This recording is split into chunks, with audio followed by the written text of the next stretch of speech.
Okay, we are now recording, and I want to welcome all of you to the 4D-ID training session. And I just want to give you just a little bit of instruction as we begin.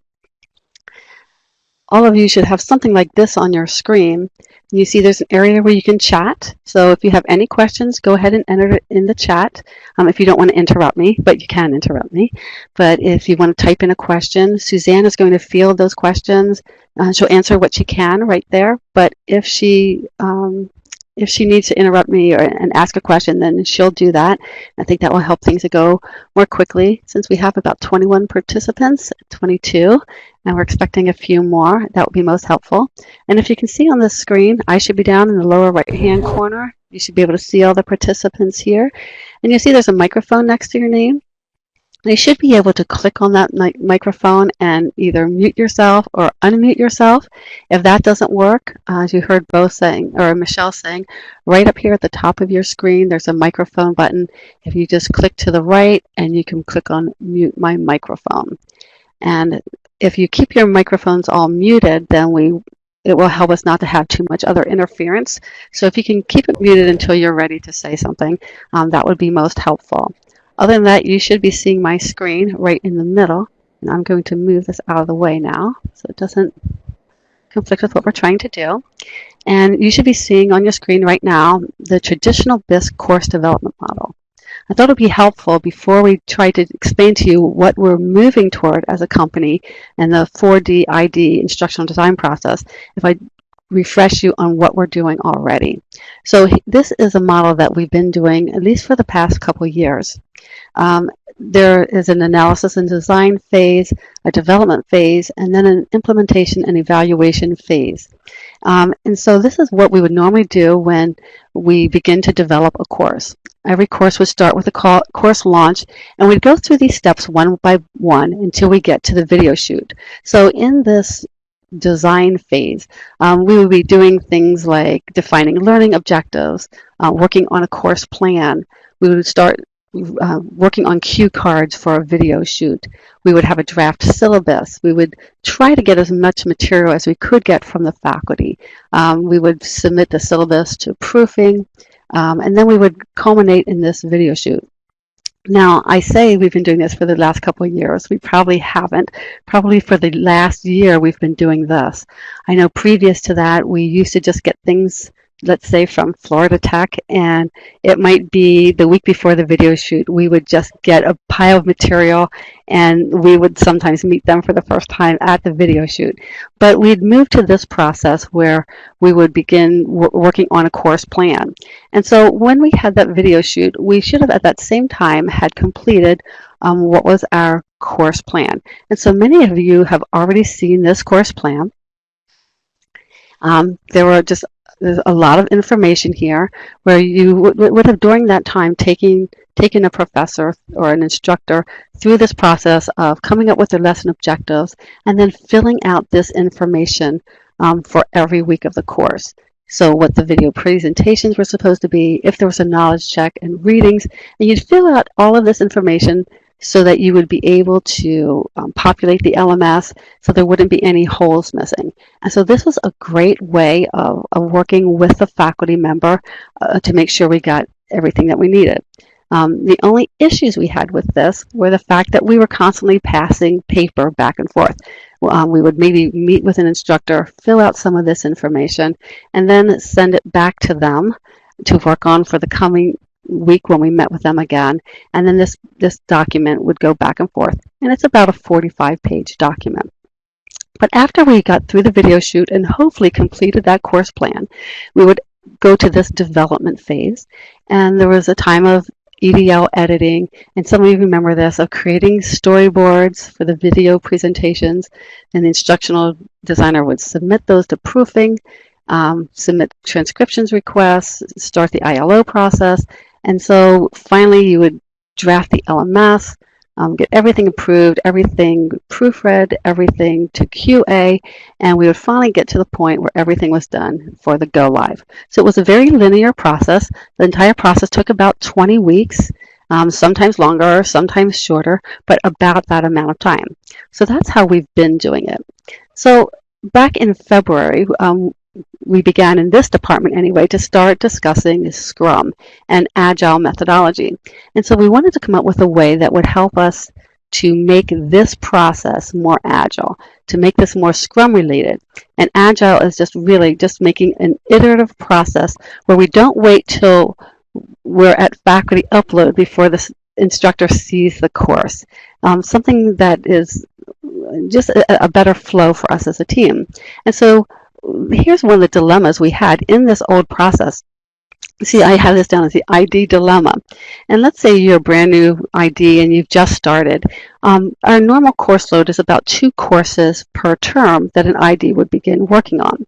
So an ID starts working in term 1 and gets 2 courses to begin working on.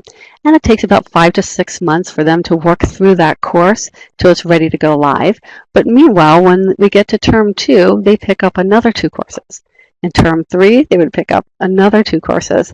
So by the time you get up and running as an instructional designer, you could be working on 6 courses at a time, or maybe more.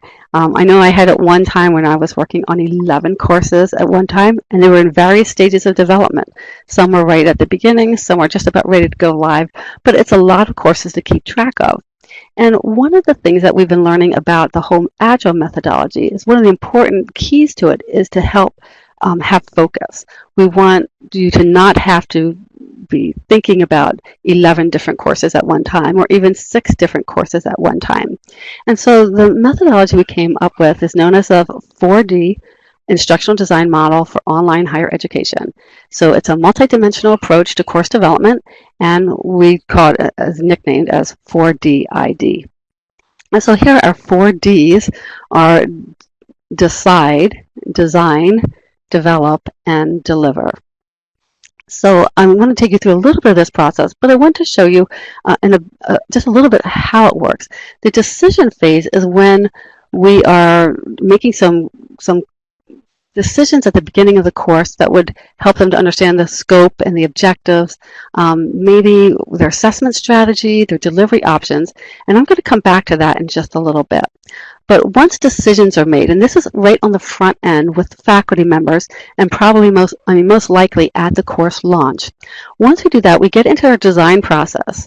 Instead of using the course plan method, our previous course plan method of designing 1 week of the LMS every week with a faculty member so that you're working with them for 8 to 10 weeks in the design process, we have a process that's more expedited. We're in 2 weeks of intensive meeting with faculty, and that is meeting with them 4 days a week, just 1 hour a day, as opposed to 1 hour every week. We can take them through a process where day 1, we would sit and we talk with them about week 1 content. Now, this is in a perfect world, that we would speak with them about just week 1's content. At the end of that day, you would have enough information, or you would have all the information for week 1 that you could populate into the LMS to right at that time, put it into the LMS, and the next morning, when you met with them, you would be able to show them, this is what your material looks like in the LMS. This is the material that's missing. Do you think these instructions are clear enough that the student would be able to understand what you're asking for here? So they actually get to see it right away. So you don't wind up completing the course, completing the entire LMS, and then the instructor isn't pleased with what they see, or they realize then that what they're asking is not clear. So it's working on the process every day. So every day you're meeting with the instructor. Every day they're giving you certain deliverables, maybe video scripts, but maybe not, but hopefully at least assessments, activity descriptions, prompts for the discussion board. Every day the ID then is delivering back to them 1 week in the LMS. Day 2, you would go through the week 2 content. Again, you would just keep going through this process 4 days a week, so you could complete all 8 weeks in a 2-week intensive with the instructor. At this point, it would culminate in a video shoot, and then it would move on from there to a Scrum team for development of the video presentations. And so you can see in this method, what the goal is that you're only working on one course at a time. And I know that's in a perfect world. It doesn't always happen that way, but that you would be working on one course at a time, that in 2 weeks you would be building all the foundation of a course and have it ready to hand off to to pass on to another team. When it's passed on to another team, then for development of the video presentations, at that point, you would become, as an instructional designer who was part of this entire upfront process, you would become the product owner. Then your only responsibility is to answer questions about what happened in the video shoot. You would be responsible for reviewing the videos once each one is created, to just let the teams know if they're going in the right direction, and then to follow up with anything else that they might need. And so in this way, we would be working on 1 2-week intensive, then another 2-week, and you could potentially complete 4 courses in a 2-month period and actually be able to hand them off to someone else. For Villanova, we used Villanova as a case study to see how this would work.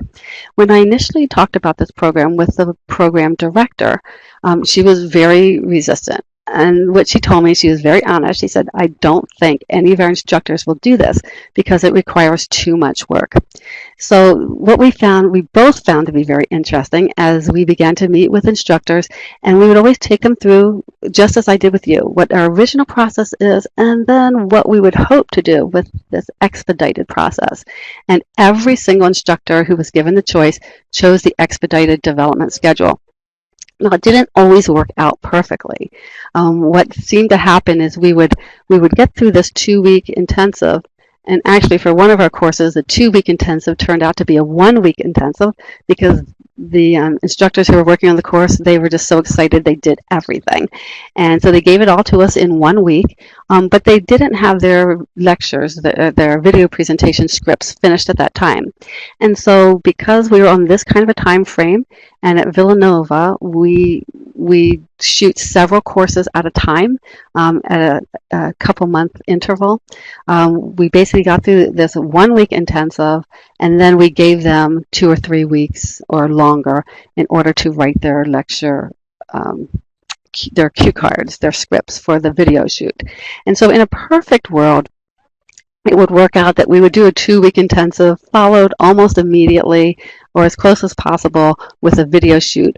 But we understand that there may be times, first of all, where you can't get all the information in a 2-week intensive, that you might not be able to do it in a 2-week intensive, that it might actually take 4 weeks, it might take 6 weeks, and you might have some faculty who can still only meet 1 week at a time, in which case you would be working with them over this entire course of time. But in a perfect world, we would meet for a 2-week intensive and have a video shoot, or have it shortly thereafter within the same 2-month period. Now, are there any questions right now about this aspect of the instructional design process? You can go ahead and unmute your microphone if you want to share. Does this make sense?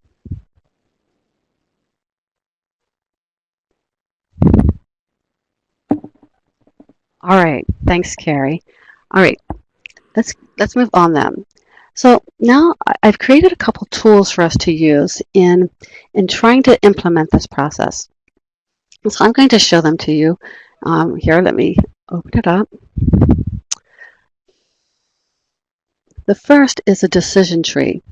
And remember that first part of the 4D-ID process is to decide. And this is something we would take our instructors through at the very beginning, at the launch call or shortly thereafter, where we would just give them some choices about what kind of course they really want to create. And so one of the first questions we would ask is that, do you want your course to be learner-centered or content-centered? We all know what a content-centered course looks like.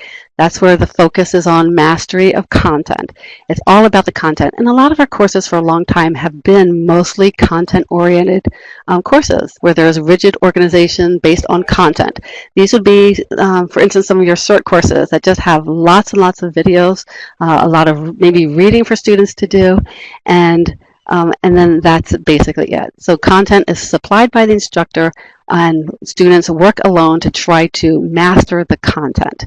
Now, instead of choosing content-centered, what we'd like them to choose is learner-centered. But if they choose content-centered, that's okay. We need to work with them, but we want them to see what the ramifications of their choices are.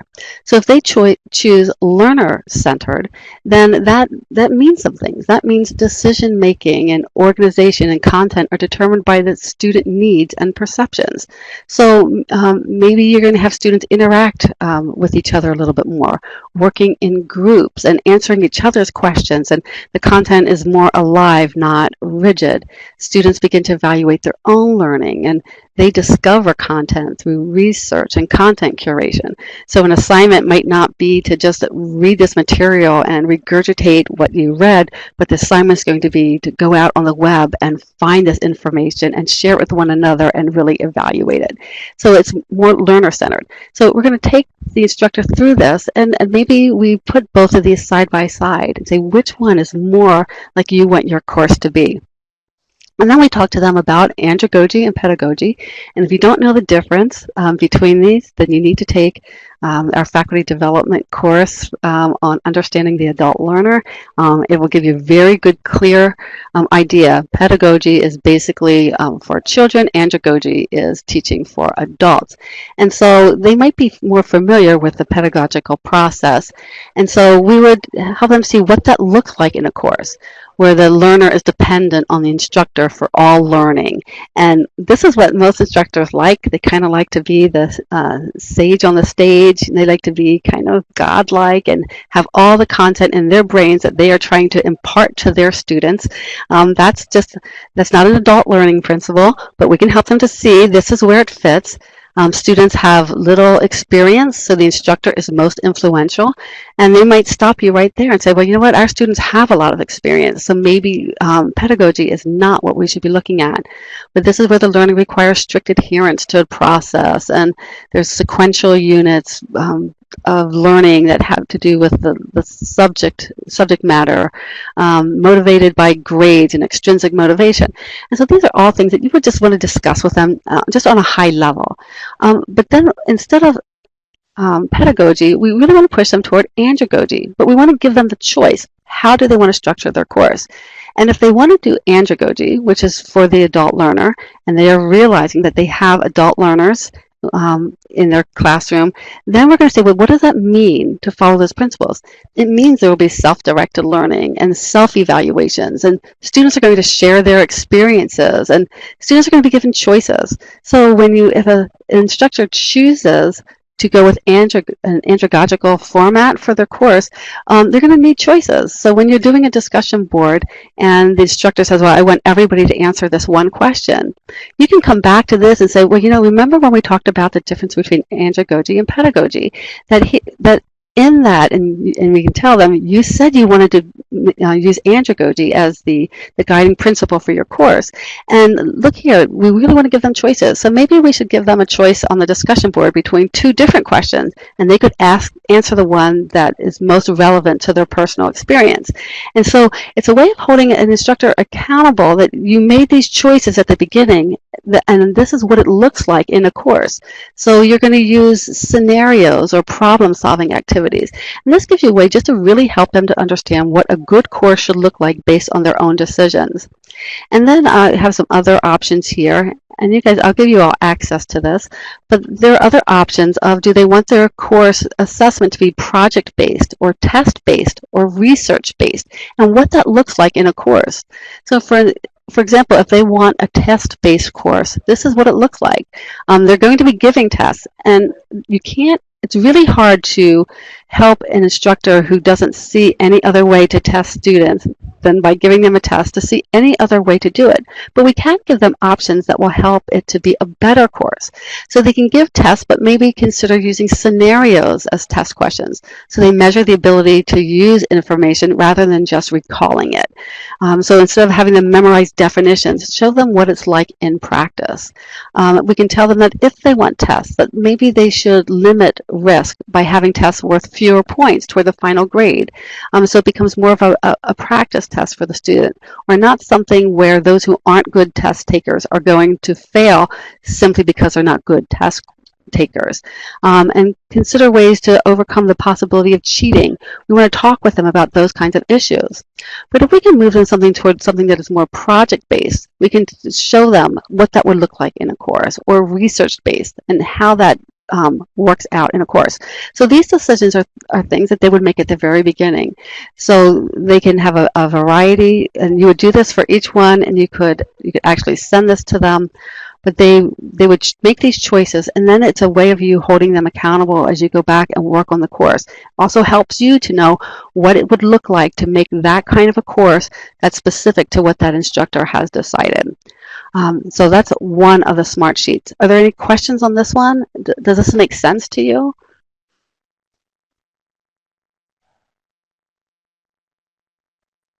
Okay.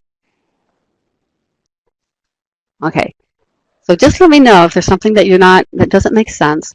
But that is the first part. That is that decide phase of this 4D-ID process.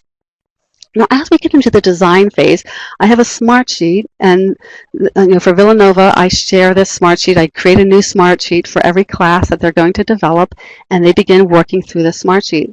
And one of the advantages of using the Smartsheet instead of our traditional course plan is that we also give instructors access to this the Smartsheet.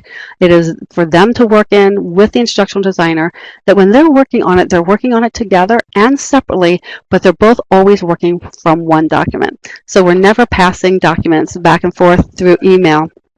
We always know that the most recent document and the most recent changes are right here. And this takes us through this 4D-ID process. And part of this process is what we call the 4 questions.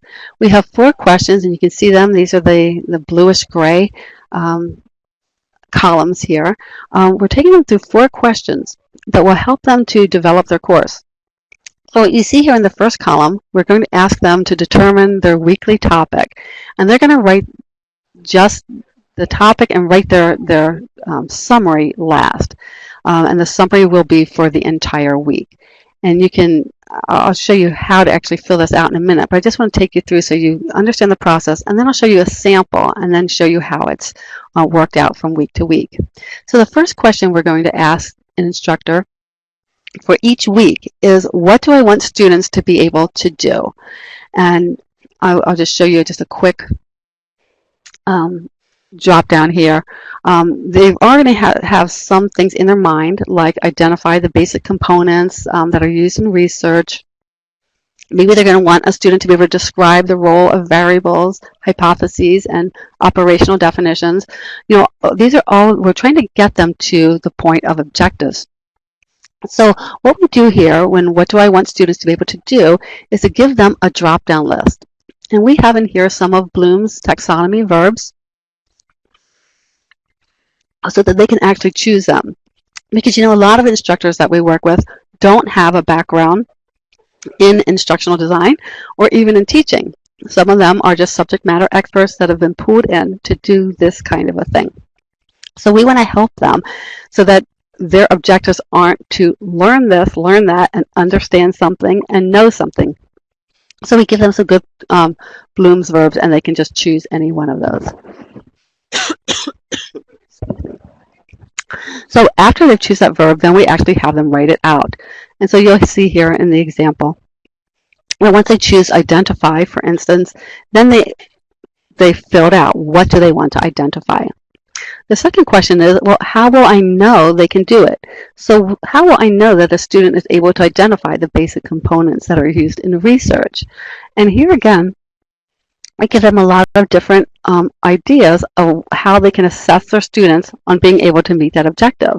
It might be a blog or journal or a case study or critical incident questionnaire, discussion board.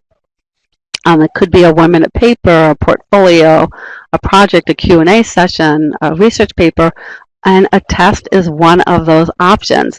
Many of our instructors, they automatically go right toward test. They think that's the only way that they can assess a student. So we want to give them options and let them know there are a lot of different ways you can make sure that students meet that objective.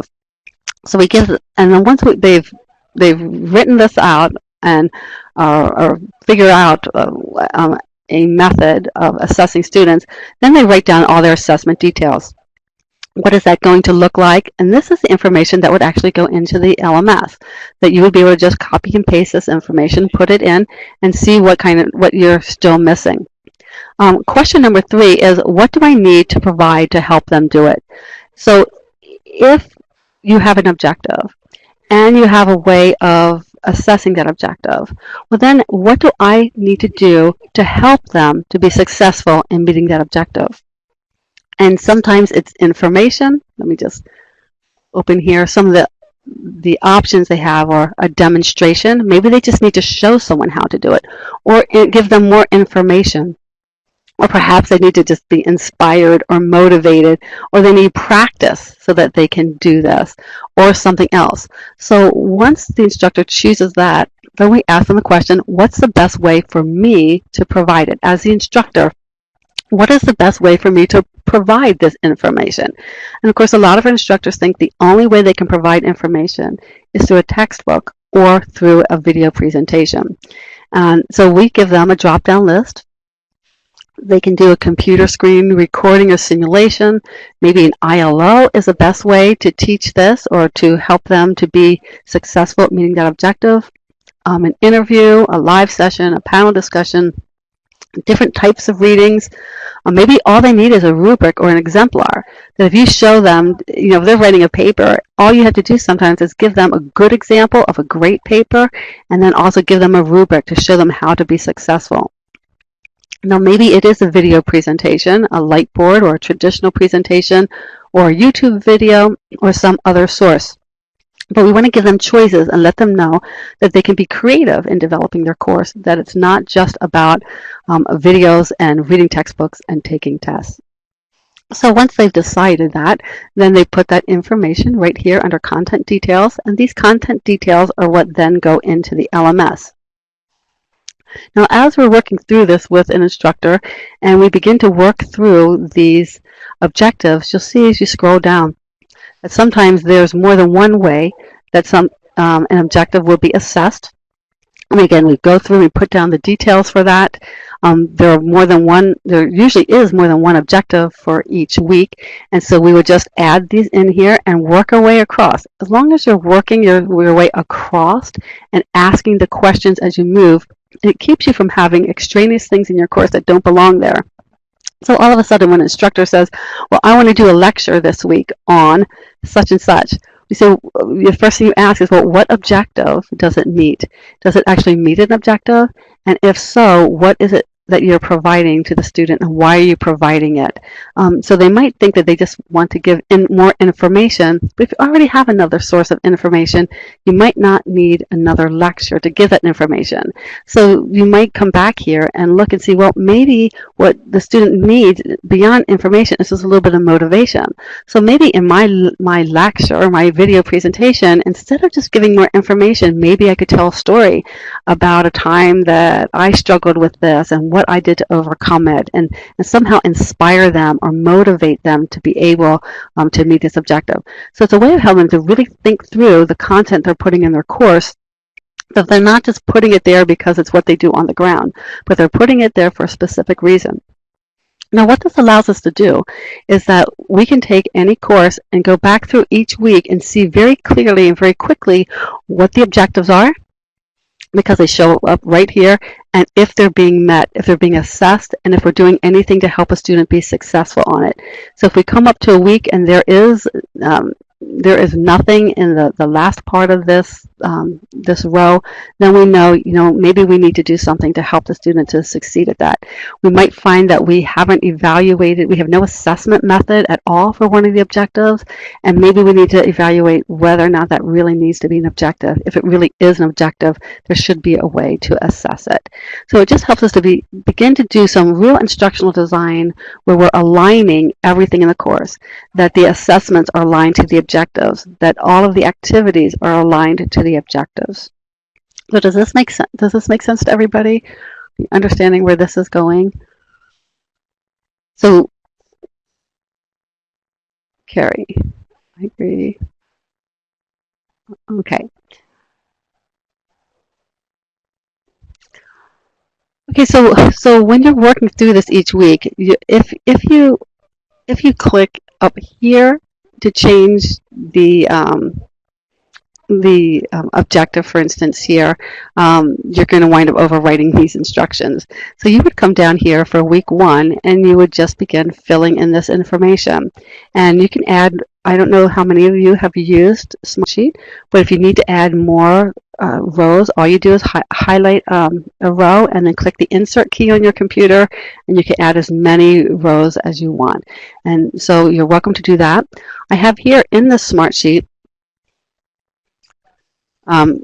a note here that we can attach documents like test questions or longer assessment criteria, rubrics, and those things to each row. So if an instructor has in one row, they've written down that maybe their way of providing help to the students so they're successful in the objective is to provide a rubric, well, then they can just attach this to the row by clicking on this paperclip. So they can attach it to the row so you have the document with you, and we will, of course, put all of this information into the course folder on the F drive, but we also have it here to look at initially. So instead of emailing documents back and forth, all documents from the instructor are going to be placed right into this forum. Now I have a couple of attachments on this top row as examples for you. One is assessment options, and this is something that Andrea and Telia and her group in the faculty development area produced for us last week. And if you open this, it explains what all those different assessment options are, the different kinds of critical situation papers and things that you might not be familiar with. So go ahead and open that, and you can look through that and get ideas and share those with your instructor as well. There's also the old course plan, the standard CCT process course plan, if you want to refer to that. And as we make a transition from one to the other, we may have to work between the two. So I know NEC is still using the traditional course plan. JU and Villanova, of course, are moving to this Smartsheet plan. And you'll have to check with your PM to see when the rest of you are moving to this. Some of it just needs some buy-in from the administrators at the school, but you want to check with them about doing that. You see I have here a place where you just put general information, things that would go in the course introduction page, like your general course summary, your course objectives, any prerequisites, how many credits it's worth, if you need instructor credentials.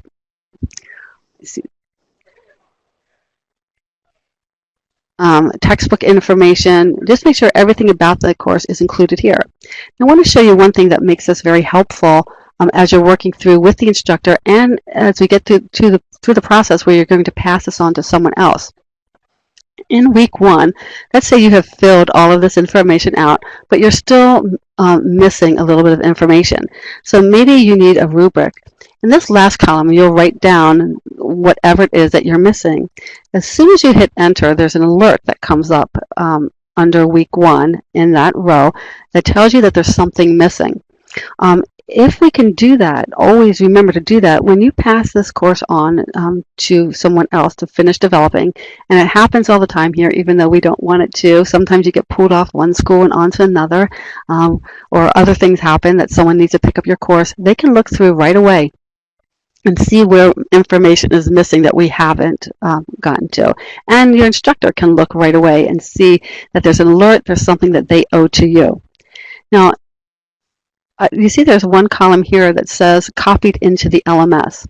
And this is if you've you've worked with the instructor, let's say today, you worked all morning with them, you worked for an hour, met with them for an hour, and worked through week one, and you worked together to fill all of this out. And then you took all of this and you actually copied it into the LMS. Well, if you check this box that has been copied into the LMS, a green alert comes up. That means there's nothing wrong with this, but you want the instructor to know not to make any changes to these to this row now, because if they make a change now, it will not be reflected in the LMS because you've already uploaded everything to the LMS. So it kind of gives them a little bit of alert, knowing that this is done, this is finished, and don't make any changes. So that way it will help you as you're working back and forth, that it becomes kind of a collaborative tool and something that should actually work well for you. Does this make sense? Does this look like something that might be useful?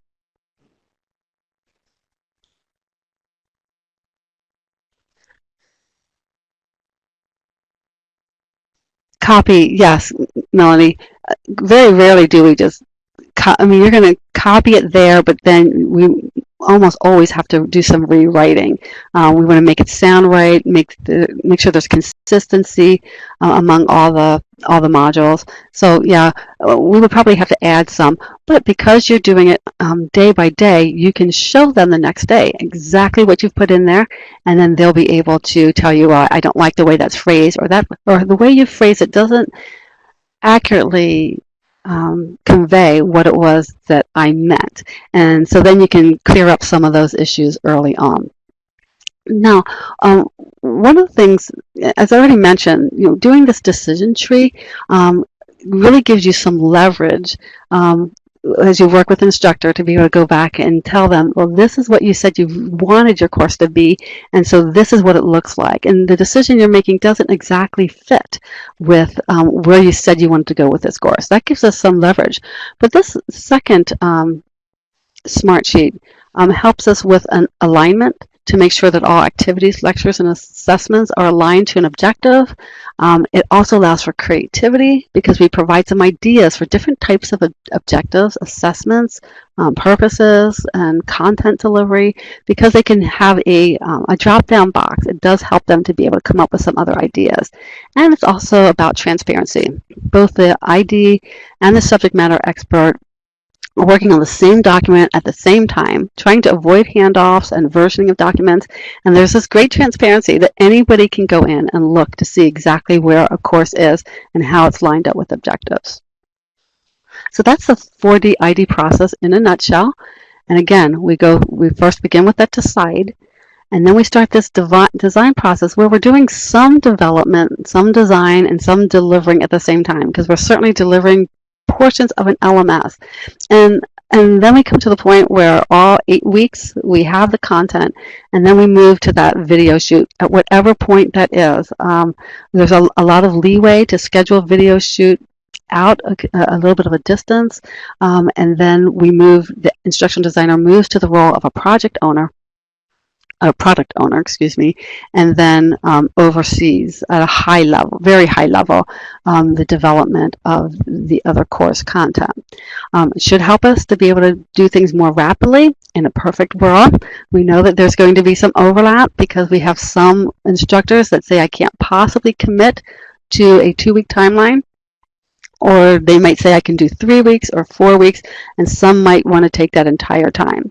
But it's a way for us, even when we're trying to schedule, since we're kind of moving away from IDs being part of just one school, we can look very quickly at everybody's schedule and to see who has a 2-week time frame that they can work with this one instructor. And we should be able to find then holes, filling in holes, and making sure that everybody has courses that they're working on to really improve and expedite our course development process. Well, that's it in a nutshell. Have any questions? I have 5 minutes. Dwayne. Suzanne, are you finding any questions? Because I'm not reading along with the questions.